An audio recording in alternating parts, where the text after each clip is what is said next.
तो आज हमारा टॉपिक है महाराणा प्रताप। जैसा कि हमने महाराणा प्रताप के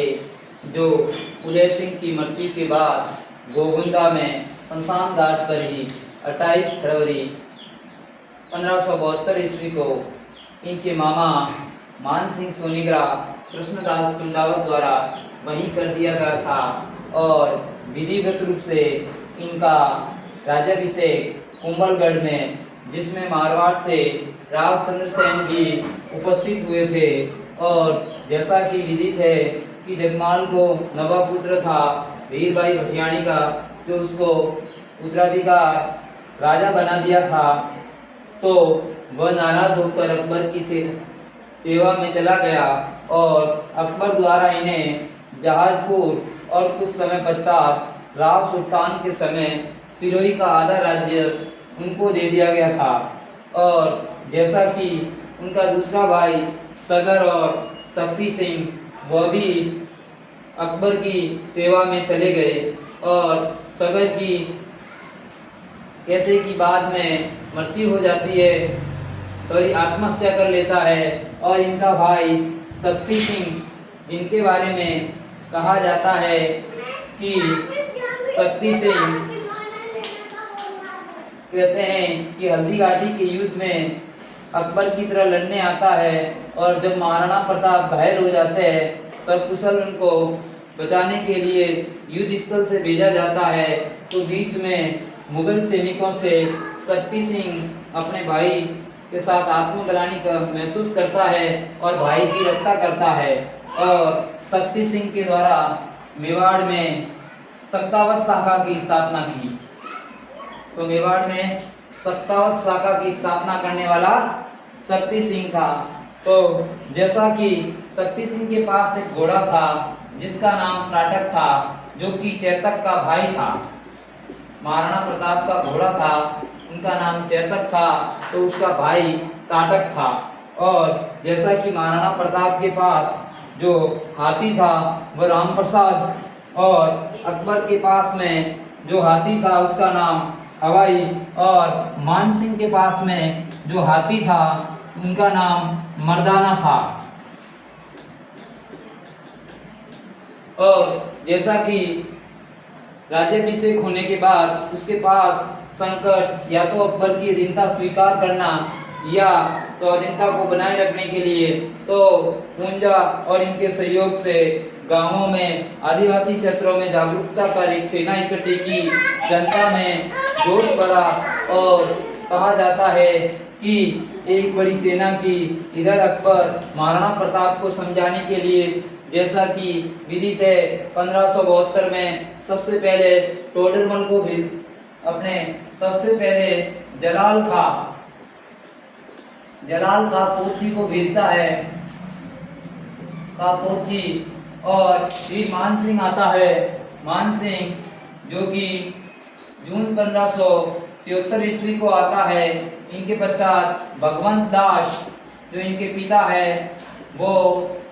1573 अक्टूबर 1573 को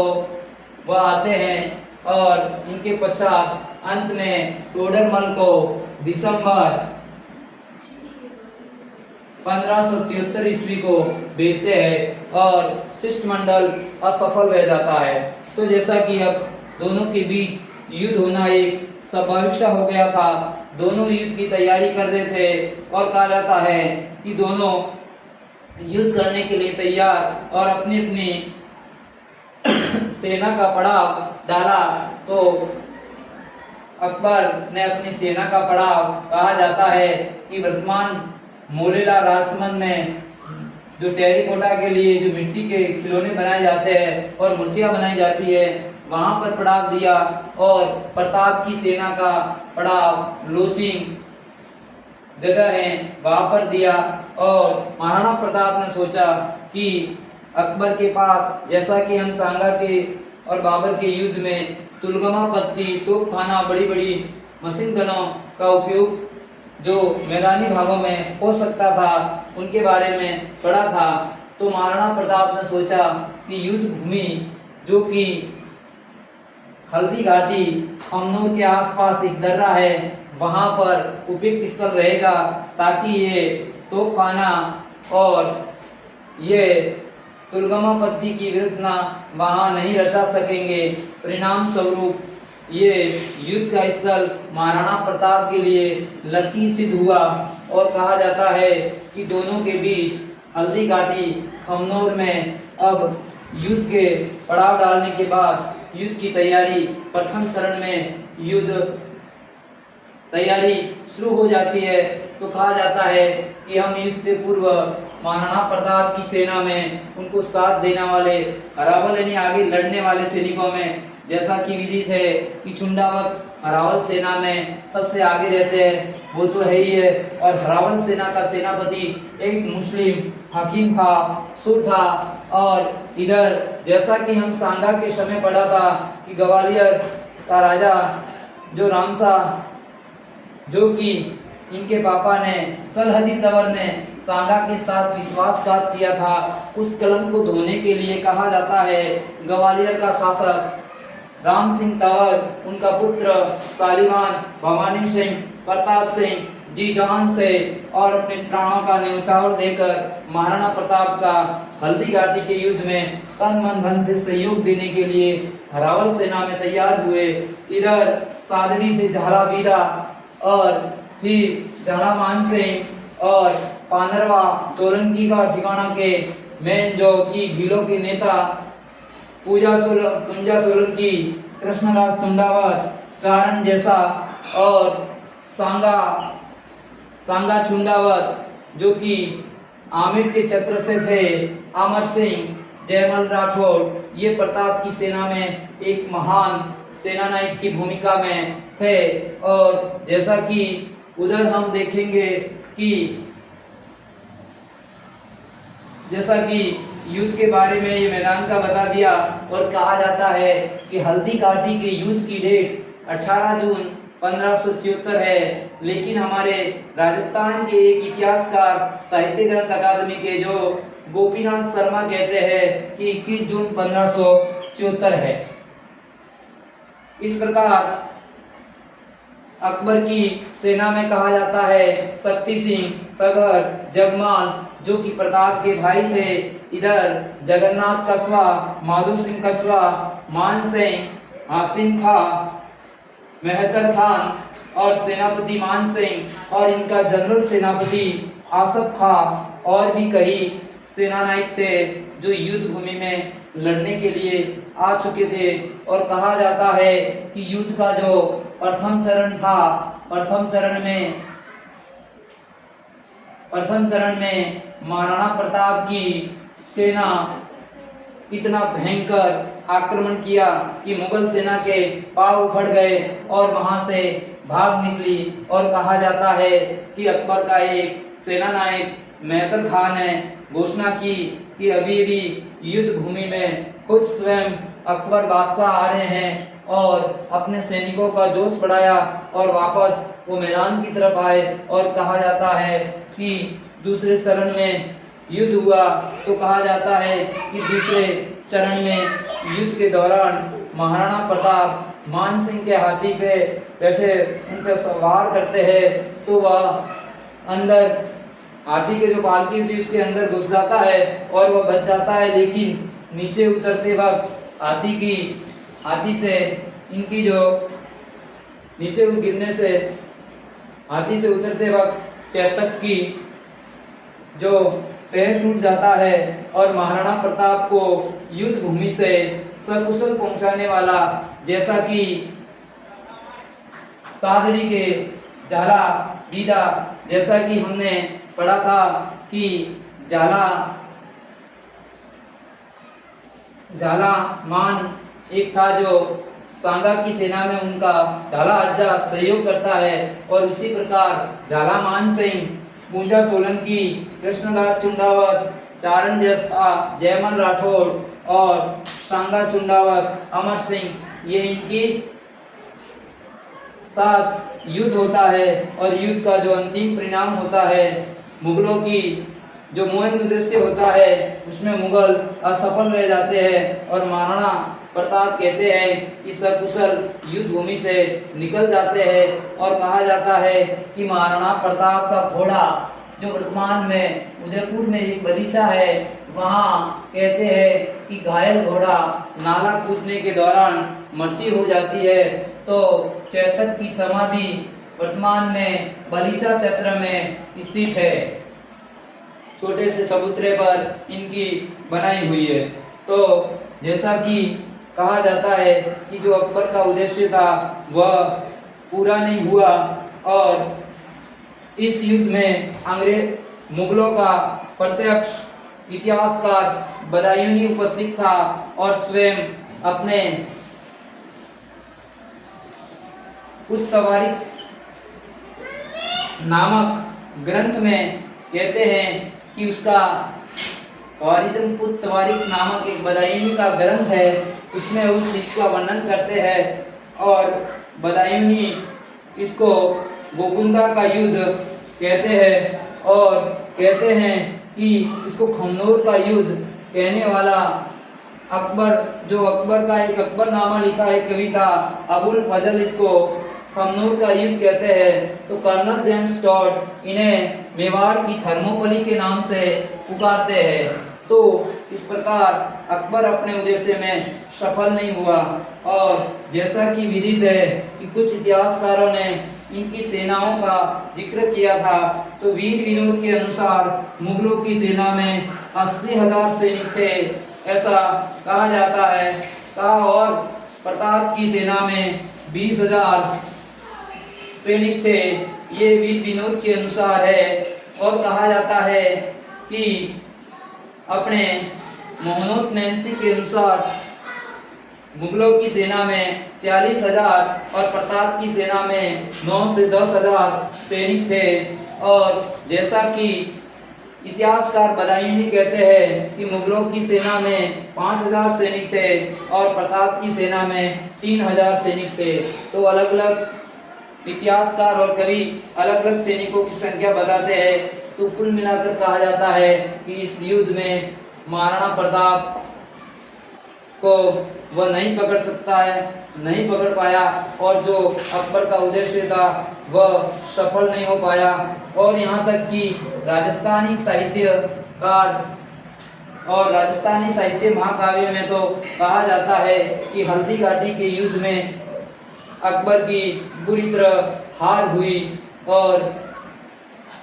वह हार कर वापस यहाँ से चला जाता है। और कहा जाता है कि आगे वह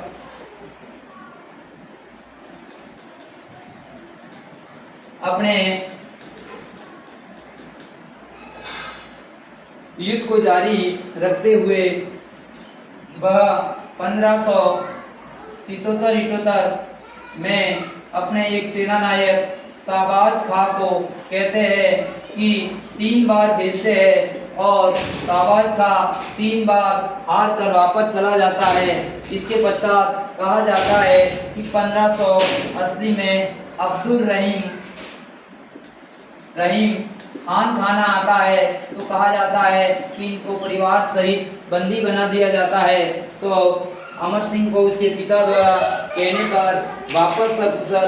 परिवार को पहुंचा दिया जाता है। तो अब्दुल रहीम खान खाना भी हार जाता है। इसके पश्चात जगन्नाथ कछवा एक बार 1583-84 में एक बार और ट्राई करता है और कहा जाता है कि जगन्नाथ कछवा भी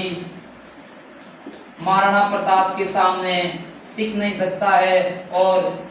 वह भी भाग खड़ा होता है। और कहा जाता है कि 1585 के बाद में उसने आक्रमण करना छोड़ दिया। तो जैसा कि हमने प्रताप के विजय अभियान की शुरुआत हम एक युद्ध से करते हैं, तो वह युद्ध अभी 1582 ईस्वी में जिन्हें दिवेर का युद्ध, जिन्हें कर्नल जेम्स टॉड ने मेवाड़ का मैराथन की संज्ञा दी है। तो कहते हैं कि दिवेर के युद्ध में उनका चाचा, अकबर का चाचा सुल्तान खान और अमर सिंह और प्रताप के बीच युद्ध होता है। और कहा जाता है कि इस युद्ध में बुरी तरह हार हो जाती है और कहा जाता है कि अमर सिंह के एक ही वार से सुल्तान के घोड़ा और सुल्तान खुद को पेट के चीरते हुए चला जाता है और कहा जाता है कि वही सुल्तान खान की मौत हो जाती है और कहा जाता है कि मेवाड़ की विजय का अभियान 1582 में दिवेद के युद्ध से शुरू हो जाता है। और जैसा कि विदित है कि अपने चित्तौड़ पर अधिकार हो जाने के बाद कुंभलगढ़ और बार बार अधिकार हो रहे थे, अब प्रताप ने अपना उचित स्थान राजधानी के लिए नया चुना जिनका नाम चावंड था। तो प्रताप की राजधानी 1585 से लगाकर 1597 तक, और प्रताप की मृत्यु कहते हैं कि 19 जनवरी 1597 को धनुष पर प्रतिष्ठा चढ़ाते समय हो गई थी चावंड में। तो प्रताप की नई राजधानी चावंड जो 1585 से 1597 तक इनकी राजधानी रही और 1597 से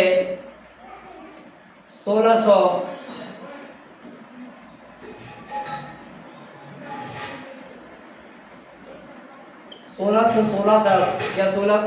लगभग 1615 तक अमर सिंह की राजधानी रही। तो लगभग 30 साल तक मेवाड़ की राजधानी सामंड रही और कहा जाता है कि मेवाड़ में चित्रकला का प्रारंभ ये चावंड से ही महाराणा प्रताप के समय शुरू हुआ था। तो प्रश्न आ सकता है कि मेवाड़ में चित्रकला का प्रारंभ या शुरुआत अपने महाराणा प्रताप के समय चावंड से हुई थी। तो इस प्रकार भारत का एक महान शासक कभी मुगलों के सामने झुका नहीं और शौकीन ने प्रतिज्ञा ली थी। तो प्रतिज्ञा से पूर्व मांडलगढ़ और चित्तौड़गढ़ का क्षेत्र छोड़कर 1597 तक यानी मृत्यु से पहले लगभग पूरे मेवाड़ पर अपना अधिकार कर लिया था। इस प्रकार महाराणा प्रताप एक भारत का एक महान शासक